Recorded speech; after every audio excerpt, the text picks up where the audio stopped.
It was a series of grayish images, even hard to visualize. They looked like old movies or some bad technology. In fact, they were much more than that. They were part of a system that began to hunt enemy leaders in their own territory, ruining a chain of command in a few months. In return, missiles were fired at the Israeli surveillance systems. Hezbollah's weapons intended to demolish Israeli defenses, often targeting the Iron Dome launchers. It was the conflict in Lebanon escalating in intensity into a promise of suffering after so many threats and bravado.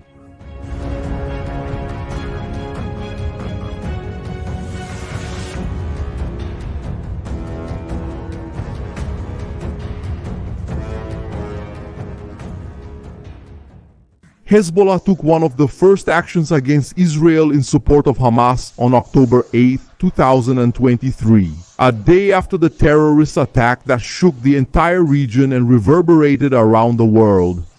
Rockets were launched from Lebanon to fall on the Shiba farms, a strip of land on the border between Lebanon and Syria, occupied by Israel. According to the Lebanese Islamic group itself, it was a show of solidarity with their Hamas colleagues. The invasion of Gaza gave Hezbollah even more reasons to continue their attacks. There were months of exchanging fire from both sides of the border. But if Hamas was expecting anything beyond that as support, they were greatly mistaken. At the beginning of 2024, the situation began to change, but not in favor of Hamas. First, when the Israel Defense Forces began to reorganize after they had already penetrated even deeper into Gaza. Then, when the eyes of Tel Aviv began to turn more and more towards the Hezbollah, now that it seemed that Hamas was increasingly weakened, despite still being very active in Gaza. Between January and February of 2024, the Israel Defense Forces began its withdrawal from northern Gaza, leaving behind a devastated land. Hamas militants began to reclaim the ruins and fought against Israeli forces in the region. But it was a weak reaction when in fact the Israel Defense Forces troops were already heading south, mainly to Rafah. There was an alarm for the Palestinians to evacuate the region when then the tanks and soldiers marched to the new front. Hundreds of thousands were displaced in an already precarious area, a suffering imposed on so many innocents since the terrorist attack on October 7th. Civilian deaths proliferated while peace agreements failed in sequence, almost always with both sides accusing each other of having terms impossible to be accepted. Hamas suffered the consequences amid so much destruction. It still resisted, but lost at least 9 of its great leaders in the months of war. That was a rich organization, funded by different countries including Iran. But what was an organized force could not resist Israel, protect its population, or anything useful beyond giving reasons for a war that devastated Gaza. The financiers did nothing more than send messages of repudiation or mentions of support. Yes, there were weapons and money, but none of this changed the course of destruction and the tragedy of the Palestinians after the terror of October 7th, 2023. Almost a year later, the Israel Defense Forces announced that Hamas no longer existed as an organized military force as before, and now acted more like an insurgency in the form of a few cells. It could be an Israeli bravado, which would still have to prove itself by having to rescue so many hostages still held and justify so much destruction. But in fact, something was happening with Hamas. So much so that terrible orders were given to kill the hostages at any sign of rescue approach. The threats against the lives of the kidnapped Israelis became increasingly serious, with some of them being found executed by their captors. Understanding the situation in Gaza and with Hamas was important, as this position of the Palestinian group reflected the moment when Israel's eyes turned to the conflict in the north. The supreme leader of Hezbollah, Hassan Nasrallah, took the command position in 1992 after his predecessor was killed by Israel in an airstrike. After his son was killed by the Israel Defense Forces, he visited families who also lost members and drastically improved his image in Lebanon. For him, only the end of Israel would solve the Middle East situation. After the invasion of Gaza, his speech was highly anticipated. In the beginning of November of 2023, he finally spoke out, saying that October 7th was a major event to shake this oppressive, occupying and usurping Zionist regime and its supporters in Washington and London. He also said that the operation was 100% Palestinian, both in terms of decision and execution. He removed any blame from Iran in the planning and stated that Hezbollah was in battle since October 8th. His speeches and the actions of his organization were disappointing to Hamas at that time. Hezbollah had been a problem for decades, but throughout the time of the war within Gaza, their support for Hamas was fundamentally launching rockets and missiles against various areas within Israel, hitting civilians and forcing the evacuation of thousands in the north of the country. More videos with provocations would be published, like one that announced that Hezbollah was ready to take over the Hamya base on the border. During a visit to the troops, the Israeli Defense Minister, Yoav Gallant, stated that Nasrallah was leading Lebanon into a war and that the situation could become an even bigger problem. Starting from mid-2024, Israel's response to the provocations of the Lebanese Shiite organization began to change. 4 missiles plummeted onto Aleppo's international airport in Syria. Israel was not involved in the civil war, which had been engulfing the country for over a decade. But there were many Hezbollah militants there, sent by their patron Iran. 38 soldiers died on that 29th of March 2024, 7 of them from the Lebanese group.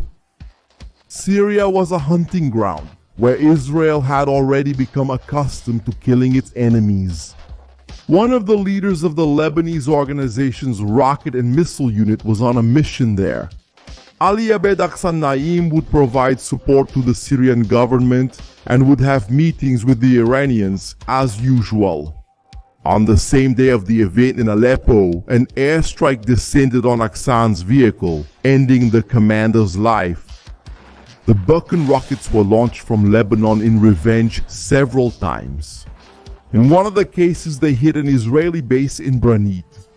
The explosions were violent, greatly damaging the local structure of the 91 Division.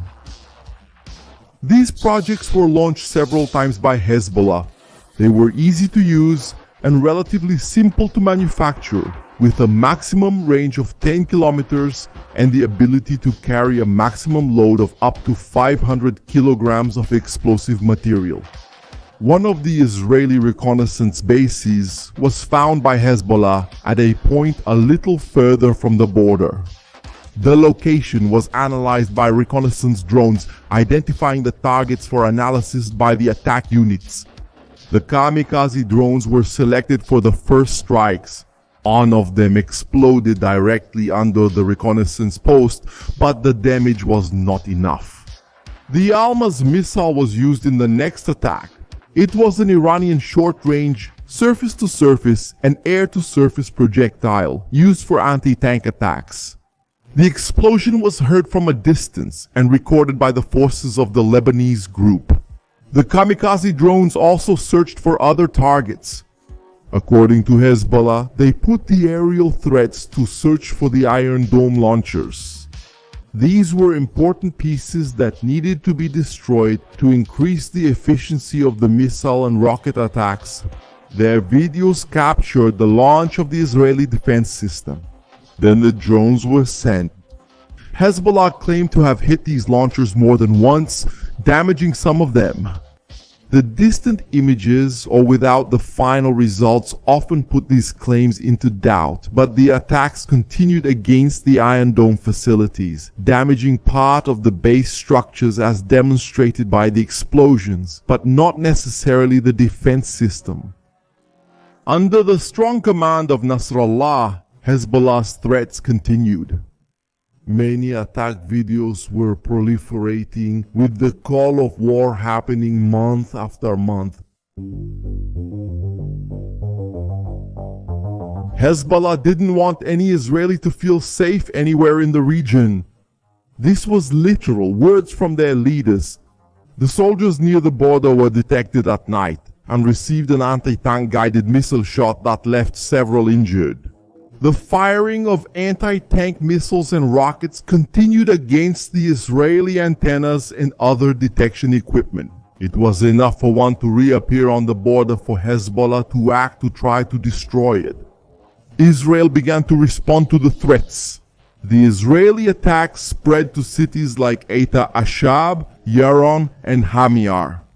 Already in January of 2024, Wissam Al-Tawil, senior commander of Hezbollah's Hadouan force, was consumed by fire. He was the first of Tel Aviv's major enemies to be taken down among the Lebanese forces within the country that year. The next day, Ali Hussein Barji, commander of Hezbollah's air force, followed the same path of flames. Each dead leader led to a retaliation. Rockets were fired at the cities of northern Israel, which had already caused the displacement of more than 100,000 people since the intensification of hostilities. The radars of the Israeli Air Force suffered from precise shots from the anti-tank guided missile. They were models that could be fired almost 10 kilometers against static targets. Israeli intelligence was able to detect many of the movements of these attackers. They were followed by the drones as bright targets in the grayish images. It was necessary to find out where they were going and how they were moving. The air attack happened shortly after, causing survivors to run to their hiding places. These places became the next target, taken by destruction as soon as a drone or plane fired its missiles. Cars moving with the fighters turned into balls of fire spinning on the asphalt with targets hit even in Syria. Hezbollah tried to prepare for Israel's air threats. A Hermes 450 was shot down while hovering at a lower altitude. The same happened with a Hermes 900 drone. These were among the most used military drones in the world, with a range of 300 hours and a maximum altitude of up to 9 kilometers. The air defense seemed to be working well for Hezbollah, but the next day, on April 23rd, images of Hussein Ali Askul's car surfaced, one of the commanders of the Lebanese air defense. He was followed on the road until he was reached by the missile that hit the rear part of the roof, entering in the form of fire against Asgur's body. Hezbollah tried to use their own drones for combat, causing serious damage to Israeli bases. Cities like Kiryat Shimona also suffered attacks in civilian areas. Various points were hit, leading to over 20,000 of the 22,000 inhabitants to leave the city by July of 2024. The fires spread throughout the dry region. They were high flames that threatened the population. The government tried to contain the fire in various ways, but the intense attacks from Hezbollah made the process difficult. On the Lebanese side, the situation worsened each day for the civilian population, as they saw the frequency of airstrikes increase. Sadly, many in the south of the country were still in the process of fleeing the war. For Hezbollah, the situation was not easy. Qasem Saklawi, leader of the missile and rocket unit, was moving around the outskirts of Tyre when he was found by Tel Aviv's drones. It was already May when he was consumed by the war. The following month, a command center was hit in an airstrike that buried the body of Taleb Abdullah, leader of the Nasir unit, who conducted most of his battles from villages and mountainous rural areas near the border of Israel. One of the commanders responsible for the rocket launches in that same unit also became a target. Muhammad Ayub was hit in his car while moving between the villages. Panic and hatred spread in Israel when Russian children were killed by a Hezbollah attack. A football field was hit by one of the rockets launched, precisely one of those that escaped the Iron Dome. There was protest from some Druze descendants of Syrians who asked that one of the Israeli ministers leave the funeral of the dead children. Others cried out for revenge against Hezbollah. The revenge came. Days later, Fuad Shukir, leader of Hezbollah and a fighter for 40 years, received a phone call to go to his home immediately. He left the office and went to the location. The trap was sprung with a missile thundering into the residence. He was responsible for acquiring the group's most advanced arsenal of weapons, including precision-guided missiles, cruise missiles, anti-ship missiles, long-range rockets, and UAVs. In addition, he was one of the people responsible for the attack that killed 241 American servicemen, 58 French servicemen, and 6 civilians in Beirut in 1983. Hezbollah denied that Israel had managed to act on its communication system to set a trap, but it was certain that something different was happening. The member of the rocket unit, Mustafa Salman, was hit by another airstrike while trying to move in Kwaile, Lebanon in July. Then it was the turn of Ali Jafar Matuk, also known as Habib Matuk. He was an operations officer of the Hajar regional unit of the Hadyuan force, responsible for attacks in the Hamin Hid region in northern Israel. The commander succumbed in the midst of the fire. Alim Jamal al-Adin Jawad received his own missile, which took another leader of the elite unit out of action. Ali Nazi Abed, described only as the senior commander, appeared on the lists of dead and tributes of Hezbollah martyrs also in August. Those months were getting worse and worse for the organization. The leaders of the elite Hadian were being hunted. Hussein Ibrahim Kassab was on a motorcycle when the drone found him near the coastal city of Tyre. Hamad of Qasem al-Shayer fell in early September. Those who worked as allies of Hezbollah also received the flames of Israel. Khalil Mokhtar's car, leader of the Fatah military wing, slowed down on the road, giving time for the missile to destroy the vehicle. So many deaths caused panic in Hezbollah. Something was wrong in the information chain. Israel was eliminating too many commanders.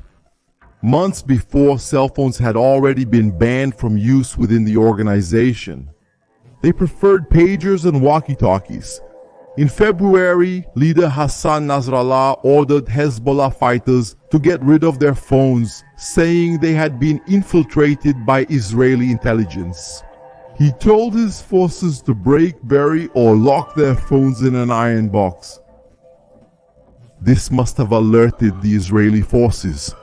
And perhaps the Secret Service of Tel Aviv helped Hezbollah improve their communications, providing over 5,000 pagers that entered Lebanon in 2024. These may have been the ones that beeped in September, exploding successively. The explosive material was connected inside the pager's lithium battery and was virtually undetectable. A text message triggered the wave of horror. Shock took over as thousands felt the impact of the explosions on their bodies. 32 were reported dead, including 2 children. Just when it seemed like everything was over, the walkie-talkies began to burst into flames in the hands of the Lebanese. The situation was so absurd that it filled the hospitals with injured people. Dozens were transported to Iran for treatment. Shortly after, the Israelis began a series of attacks against rocket launch centers and ammunition stocks. A DR-3 cruise missile was discovered in a house. The threat was eliminated. Many of these munitions were in residential areas, adding even more collateral damage to Israel's already terrible attacks. In one of the cases, one of the rockets fired from inside the burning house, hitting a neighboring residence. The secondary explosions from the ammunition depots kept the fire burning in the southern hills of Lebanon for a long time. The thick smoke was in the skies, signaling for civilians to flee far away. This mass of people fleeing from the war caused turmoil. Videos emerged of Lebanese Druze refusing passage to probable Hezbollah collaborators in their villages. Groups of Christians did not want to accept the presence of Shiite Muslims who tried to settle in their homes. Even so, Hezbollah's support was still massive within Lebanon. They sent many of their rockets against Israel, putting pressure on the air defense system, aiming for wear and tear to later send their more powerful missiles. FAD-1, FAD-2 missiles and Katyusha rockets began to become more frequent in the skies from the end of September. In one of the cases, they hit the Ramat David base and airport and the industrial military complex of the Raphael Company. Indeed, Hezbollah managed to impose terror in northern Israel. Their shots caused turmoil and damage. However, this wear and tear also occurred in their troops. An F-35 took to the skies with the coordinates for a new target. This time, his missile hit Ibrahim Akil, another member of Radwan. He was with 15 others who died during the attack. In a few days, Hezbollah announced the death of dozens of its own, in one case, a 16-year-old boy. The men were simply followed after launching their rockets. The drone's lens had no feelings, but Hala watched as key members of her leadership were obliterated day by day. He needed trustworthy men to continue in that war and would need to make new plans as he continued his attacks against Israel, wearing down the Iron Dome more and more in the hope of surpassing its defenses and burning the enemy nation. Meanwhile, the Israelis were also making their threats, indicating an invasion of Lebanon. So many words of hatred would leave anyone in their right mind with an apprehensive heart, while death smiled, sharpening its scythe, only stopping for toasts with war. Hezbollah's command line was becoming increasingly fragmented, with Nasrallah cornered and without his most reliable men, many of whom had been in combat against Israel for decades. His heart must have been even more shaken when he heard the first rumblings in the building above the bunker where he was hiding. He didn't know, but the Israeli F-15s had taken off on September 27th and flown over Lebanon, sequentially releasing Mark 84 bombs. Each of them glided to use its potential to form a crater 15 meters wide and 11 meters deep. The bunker had adequate protection, but it was not prepared for dozens of these projectiles, capable of penetrating up to 38 centimeters of metal or more than 3 meters of concrete. It was a sequence of blows shaking the structures of Beirut. The sound spread throughout the city. The eardrums felt the air pressure coming from where the ground was being torn apart by successive punches from the Israeli Air Force. Down below, Nasrallah saw his world begin to end. Beside him, Ali Karek, commander of Hezbollah's southern front, also began to prepare for the worst. General Abbas Nilforushan of Iran's Revolutionary Guard was also in the bunker. The explosions destroyed the underground hideout, but it wasn't the fire that killed Nasrallah. The pressure, smoke, and toxic gases from so many impacts filled the closed corridors underground, slowly suffocating the Hezbollah leader, according to Lebanese sources. The bunker entrance was completely destroyed, making any rescue approach even more difficult. The smoke engulfed the entire region after those dozens of pieces of hell hit the ground, bringing destruction to Nasrallah.